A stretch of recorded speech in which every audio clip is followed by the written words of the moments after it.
Halo, selamat hari Minggu anak-anak semuanya. Kiranya semuanya dalam keadaan sehat dan diberkati Tuhan. Hati-hati, jangan copot maskermu sembarangan. Kini saatnya kita akan mendengarkan firman Tuhan di hari Minggu dalam kebaktian remaja. Kita akan berdoa. Saatnya firman-Mu menyapa hidup kami, memperlengkapi kami sebagai anak-anak remaja-Mu. Dan kiranya tidak sia-sia kami mendengarnya, tapi kami mampu menghayatinya, mampu memeliharanya, dan mampu melakukannya. Sempurnakan apa yang kami dengar Tuhan, dan jadikan berarti dalam hidup kami. Inilah doa kami di dalam nama Tuhan Yesus Kristus. Amin. Siapkan bacaannya, dan perhatikan, saya akan baca dari Lukas pasalnya yang keempat ayat 16 hingga 21. Lukas 4 ayat 16 sampai 21.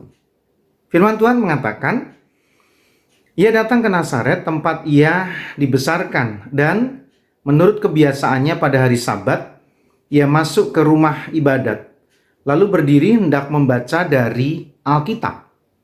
Kepadanya diberikan kitab Nabi Yesaya, dan setelah dibukanya, ia menemukan nas di mana ada tertulis, Roh Tuhan ada padaku, oleh sebab ia telah mengurapi aku untuk menyampaikan kabar baik kepada orang-orang miskin. Dan ia telah mengutus aku untuk memberitakan pembebasan pada orang-orang tawanan dan penglihatan bagi orang-orang buta, untuk membebaskan orang-orang yang tertindas, untuk memberitakan tahun rahmat Tuhan telah datang. Kemudian ia menutup kitab itu, memberikannya kembali kepada pejabat, lalu duduk. Dan mata semua orang dalam rumah ibadat itu tertuju kepadanya. Lalu ia memulai mengajar mereka, katanya, pada hari ini genaplah nas ini sewaktu kamu mendengarnya. Amin. Demikianlah Lukas pasal 4 ayat 16 sampai 21. Kita yang berbahagia adalah yang mau mendengarkannya, memeliharanya, dan melakukannya. Maranatha. Ya, hari ini adalah Minggu Advent yang ketiga. Dan tema kita adalah The Right to Life. Kita berbicara tentang hak asasi manusia. Saya awali dengan sebuah cerita. Suatu ketika, satu keluarga karena satu acara datang makan bersama-sama. Dari opa, oma, sampai si kecil, si cucu, yang umurnya baru 4 tahun. Dan seperti biasa, di tempat makan itu, di restoran itu, semua orang ditanya untuk pesan makanan apa. Satu persatu, dari opa, oma, papa, mama, kakak-kakak, semua ditanya. Nah, lalu sang pelayan juga bertanya kepada si anak kecil, anggota termuda dari keluarga ini. Dan dia pun bertanya dengan ramah, hai anak kecil, kamu mau makan apa? Lalu dengan suara lirih, perlahan, agak takut-takut, si anak kecil ini menjawab, aku mau hamburger dengan 2 keju dan kentang yang digoreng sedikit gosong. Sebelum anak itu selesai berbicara, mamahnya langsung nyaut, jangan, berikan dia steak setengah matang, dan jangan lupa ditaburi saus sambal. Rupanya ada hal yang unik dan menarik di sini. Sang pelayan restoran tidak menggubris kata-kata ibu dari anak ini. Tapi si pelayan melanjutkan bertanya kepada si anak ini, hai tuan kecil, dagingnya mau double atau single? Kejunya mau dibuat renyah-renyah, krenyes-krenyes, atau lumer? Dan si anak itu menjawab seperti yang dia mau. Lalu sang pelayan itu mengatakan, "Siap Tuan, tunggu, aku masakkan spesial untuk kamu." Lalu si pelayan ini masuk ke dalam untuk mempersiapkan makanan yang sudah dipesan. Nah, kejadian itu membuat seluruh anggota keluarga yang lain bengong dan saling bertatap mata. Nah, pada saat itulah si anak ini mengatakan kepada semua yang duduk di sekitarnya, "Aku senang betul di restoran ini karena aku juga tuan di restoran ini. Dan pelayan itu menganggap aku sudah boleh memilih yang aku suka." Ya, sebuah cerita yang sederhana tapi syarat makna. Pesannya begitu mendalam, sangat luar biasa. Di mana pelayan itu memahami betul bahwa setiap orang punya selera sendiri untuk makan. Dan itu harus dihargai. Dan itu adalah hak, ya, hak setiap orang untuk memilih makanannya. Bahkan ketika si anak itu memilih makanan yang dia suka, yaitu hamburger, maka sang pelayan itu pun menghargainya. Itulah hak asasi manusia. Sebetulnya apa sih hak asasi manusia itu? Saya akan bacakan. Undang-Undang Republik Indonesia nomor 39 tahun 1999 menyatakan bahwa HAM atau hak asasi manusia adalah seperangkat hak yang melekat pada hakikat dan keberadaan manusia sebagai makhluk Tuhan yang Maha Esa dan merupakan anugerah Tuhan yang wajib dihormati, dijunjung tinggi, dan dilindungi oleh negara, hukum, pemerintah, dan setiap orang demi kehormatan serta perlindungan harkat dan martabat manusia. Secara ringkas, kategori HAM terdiri dari dua hal. Satu, hak sipil dan politik. Apa itu? Yaitu hak untuk hidup, hak untuk tidak disiksa, kebebasan berpendapat, dan lain sebagainya. Yang kedua adalah hak ekonomi, sosial, dan budaya. Contohnya, hak untuk memperoleh pendidikan yang layak, hak atas kesehatan, hak atas pekerjaan, dan hak atas perumahan atau tempat tinggal. Nah, jadi anak-anak, saudara, HAM ini diperingati oleh masyarakat internasional dan kita semua rutin setiap tanggal 10 Desember.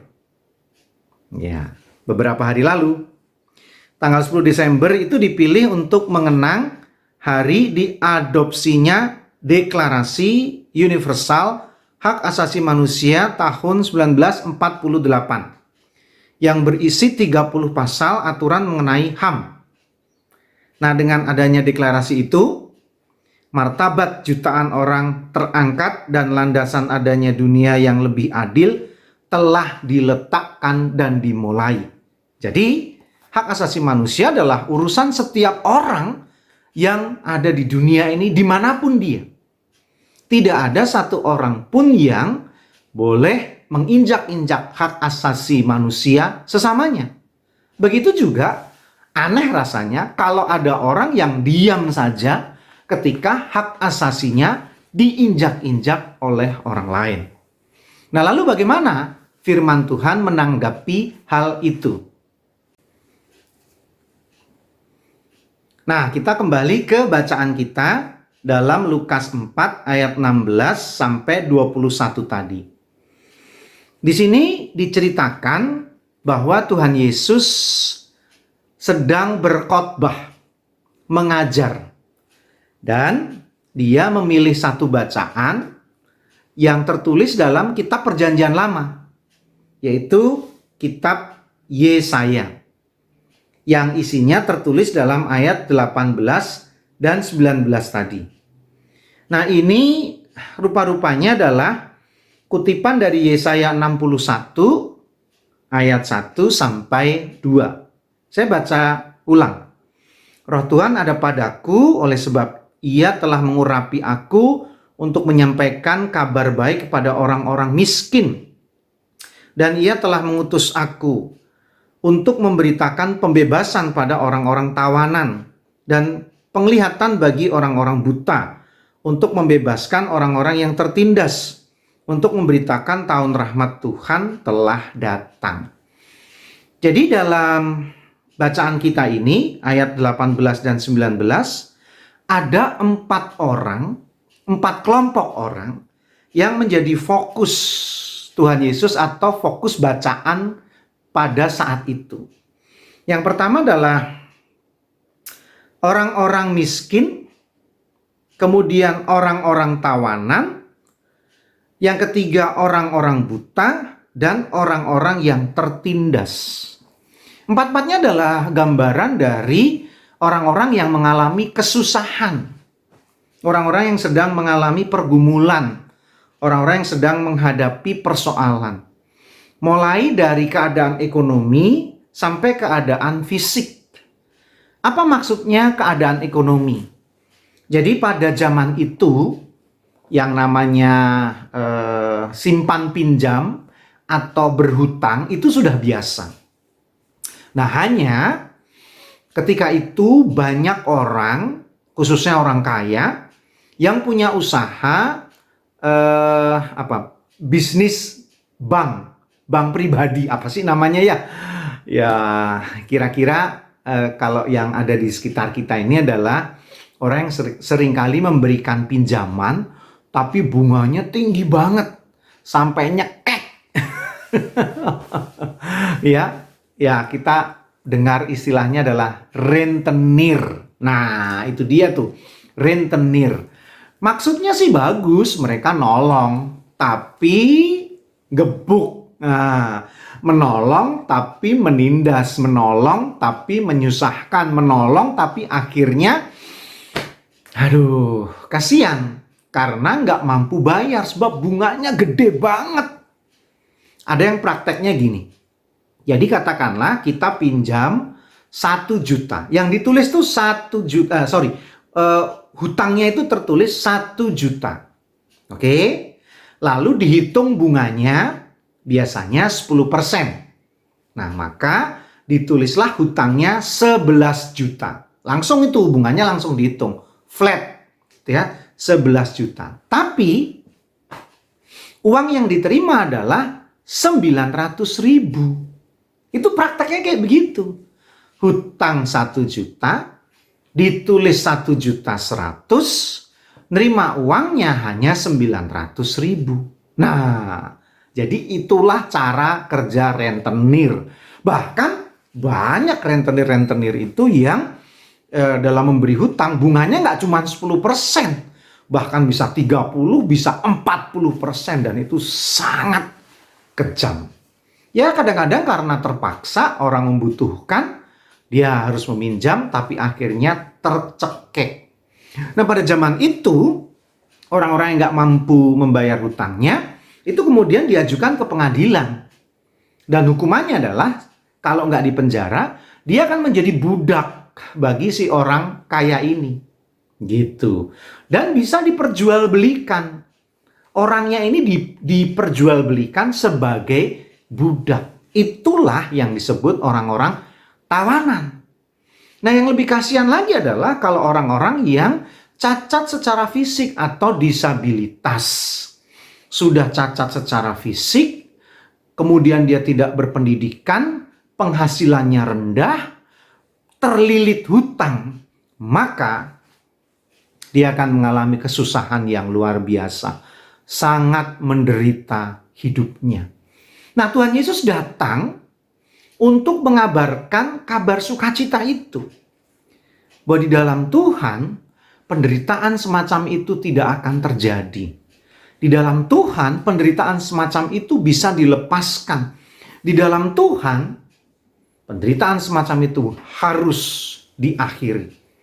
Nah, disinilah perjuangan yang Tuhan Yesus sampaikan. Itulah perjuangan Tuhan Yesus yang dibagikan kepada setiap orang. bahwa penderitaan hidup sesama yang dikarenakan sesamanya itu harus dihentikan.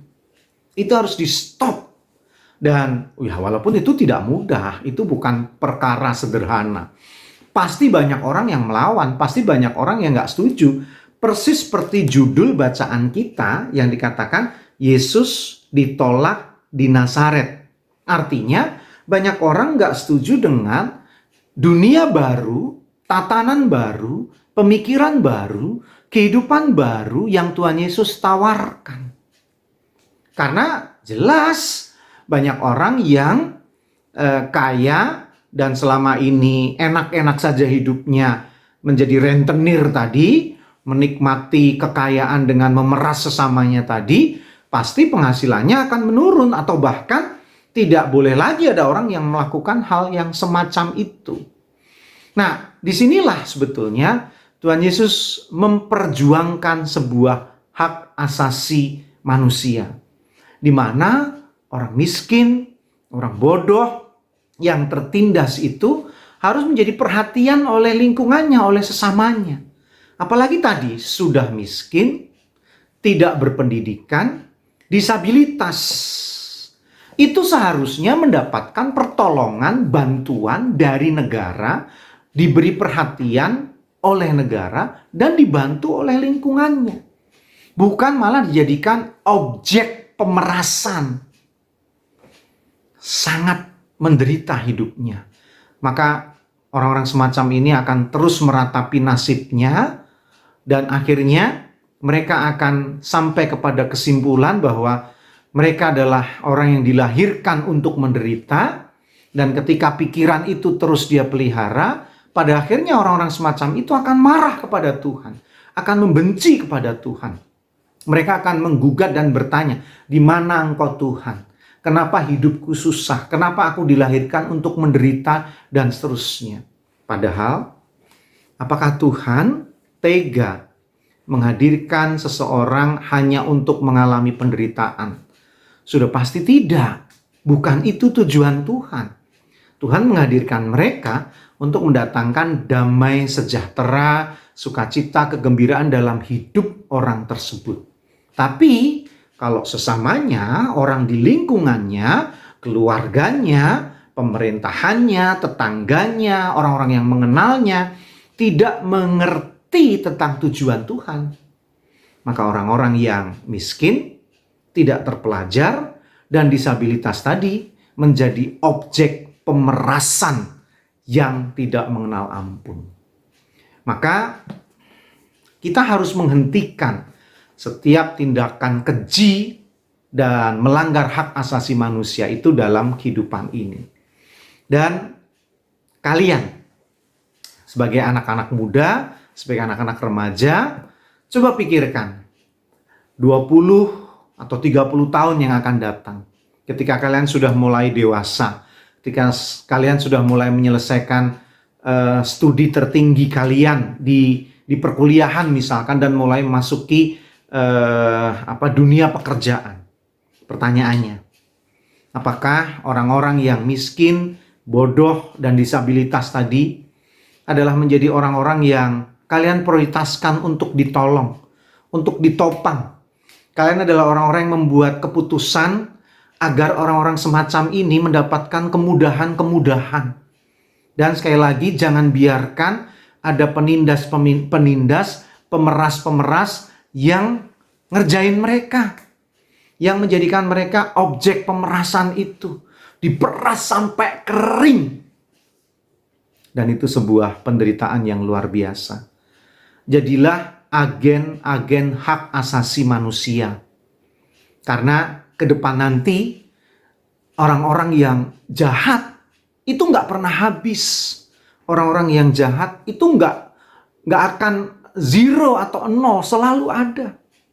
Tetapi ketika ada orang-orang yang sejak remaja, sejak muda, sudah mendengar bagaimana rancangan Tuhan, rencana Tuhan dengan kehidupan yang lebih baik, dengan dunia baru, pemikiran baru, peradaban baru, dan itu dikerjakan secara konsisten, diperjuangkan secara konsisten dalam kehidupan orang-orang percaya, maka ada banyak kekuatan untuk membela, menyelamatkan, menolong, membantu, menopang orang-orang yang akan dikerjain oleh orang-orang jahat tadi, oleh orang-orang yang ya semacam rentenir tadi, yang hanya memanfaatkan keberadaan kesusahan orang, kekurangan orang, kelemahan orang untuk keuntungan pribadinya. Kalian adalah pejuang-pejuang itu. Terus ingat firman hari ini, sehingga kalian di masa dewasa kelak, kalian adalah orang-orang yang menjadi berkat bagi sesama, dan yang tidak akan diam ketika hak asasi manusia, siapapun orang itu, diinjak-injak, dilecehkan, dianggap tidak ada, dan kalian tidak diam dengan kejadian itu. Tapi kalian melawan, membela, menolong, menopang, menguatkan sesama kita yang hak asasi manusianya dilanggar. Dan kiranya kalian menjadi kepanjangan tangan Tuhan untuk menjadi sumber sukacita bagi sesama yang mengalami penganiayaan atas dasar pelanggaran hak asasi manusia. Dan mulailah dari hal yang kecil, dari lingkungan keluargamu, dari lingkungan di mana kalian tinggal, di sekolah, bahkan saatnya nanti kalian menjadi pejuang-pejuang hak asasi manusia kelas dunia. Lanjutkan apa yang baik dan menjadi rancangan Tuhan untuk kehidupan di dunia yang indah, yang penuh sukacita, yang penuh kegembiraan, di mana setiap orang merasakan bahwa hak asasinya dilindungi dan tidak dilecehkan dan tidak diabaikan oleh siapapun. Amin. Kita bersatu hening sejenak. Mari kita satu dalam doa. Kiranya utus anak-anak-Mu ini Tuhan menjadi pejuang-pejuang hak asasi manusia yang mereka akan risau, akan gelisah.